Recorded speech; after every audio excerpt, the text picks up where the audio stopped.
안녕하세요. 박영준입니다. 계속해서 지금 법정지상권 또는 유치권에 대해서 지금 판례에 대해서 설명을 드리고 있어요. 판례의 입장과 우리가 법조문을 통해서 배운 거하고는 차이가 많죠. 그래서 이번 시간에는 대구지방법원에서 판결이 난 게 있는데 뭐냐면 부건물을 위하여 존재하던 법정지상권에 기하여 그 이용 범위가요 크기가 2배 가까이 되는 신건물을 건축할 경우 법정지상권이 인정되는지 안 되는지. 뭔 얘기냐면 기존에는 이렇게 토지가 있으면 기존에는 이렇게 1층이었어요. 그리고 여기가 저당권이 들어왔겠죠.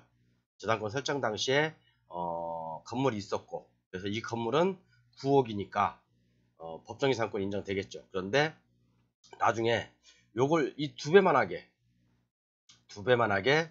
신축을 했어요.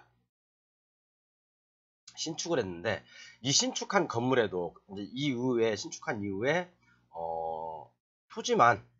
토지에 저당권이 있으니까요. 토지만 경매가 나왔어요. 그러면 이 건물은 경매가 안 나왔으니까 법정지상권이 성립하냐 안 하냐 그걸 다투면 되겠죠. 성립하면 지료 청구, 안 하면 때려 부수면 되고, 그죠?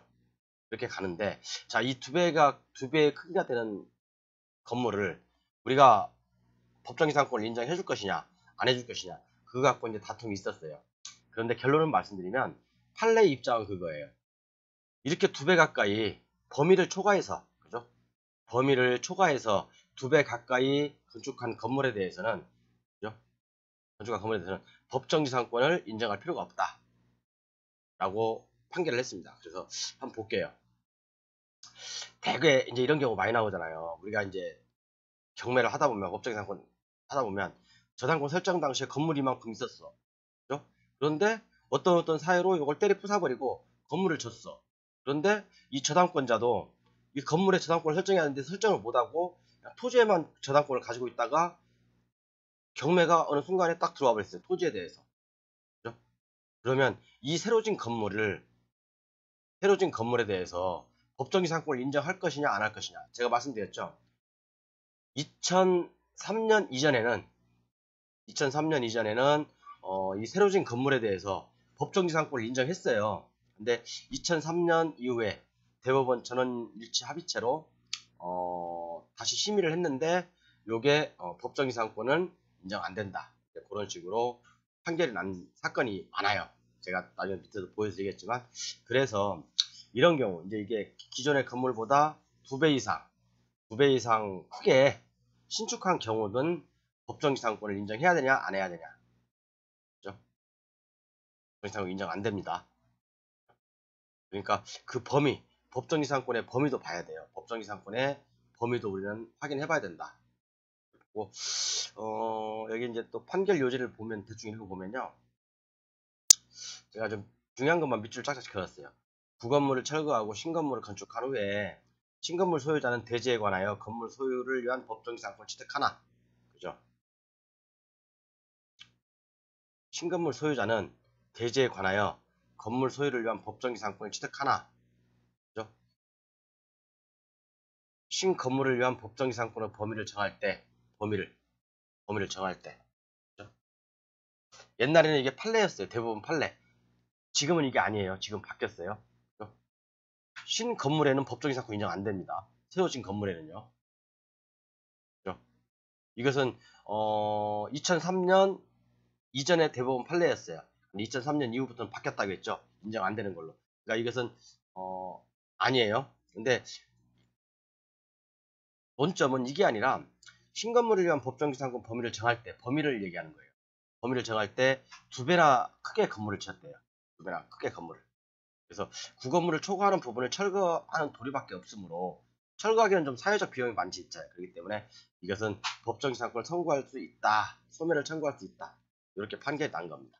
이해 가셨죠? 그러니까 그러니까 기존의 건물보다 2배 이상 건물을 크게 건축했다고 한다면 법정지상권 인정 안 됩니다.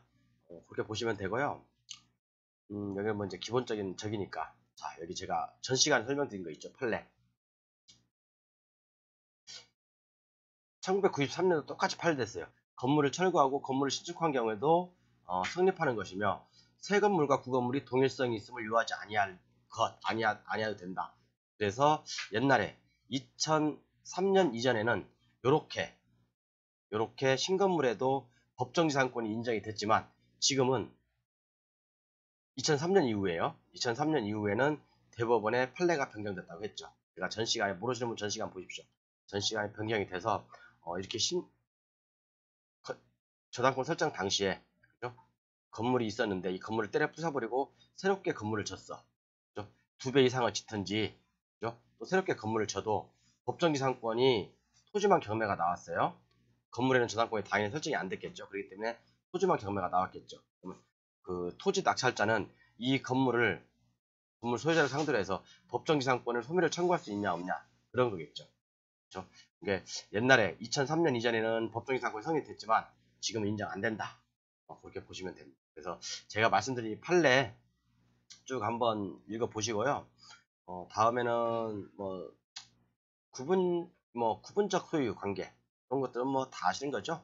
구분 소유적 공유 관계가 있는 토지 공유자가 각각 건물을 건축한 경우 법정지상권 인정되냐 안 되냐. 그러니까 뭐냐면 토지 한 필지가 있어요.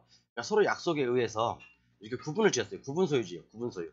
서로 지도 집 짓고 이 양반도 집을 쳤어요. 그러면 이게 이제 토지가 경물에 넘어갔을 때 이 건물에 대해서 각각의 건물에 대해서 법정지상권을 인정하냐 안 하냐 그 차이거든요. 그러니까 그것도 법정지상권이 인정된다. 구분소유적 관계일 때는요. 구분소유적 관계일 때. 아니 구분소유적 관계가 아닐 때는 법정지상권 인정 안 됩니다. 그건 제가 다음 시간에 설명해 드릴게요. 감사합니다. 오늘 이렇게 짧게 할게요.